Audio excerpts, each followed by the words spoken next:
चा गुणाकार चुकीचा नाही. असं उत्तर असा प्रश्न तुमच्या पेपर मध्ये होता बरोबर. पण आता हा आपल्याला एकदम पटकन सोडवायचा ठीक आहे कारण आपल्याला वेळ फक्त 1 मिनिट आहे बरोबर की नाही 1 किंवा 1.5 मिनिट फार फक्त.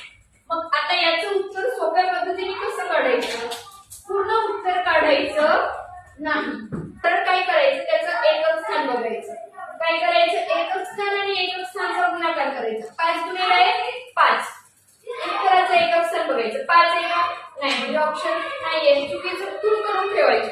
दुसरं बघायचं 5 गुणिले 2 10 होतात 10 चे एकक स्थानी 0 आहे इथे एकक स्थानी 0 आहे म्हणजे हे उत्तर असू शकतं राईट करायचं. दुसरं बघा 0 गुणिले 5 0 येतं इथे 0 नाहीये म्हणजे हे उत्तर नाही.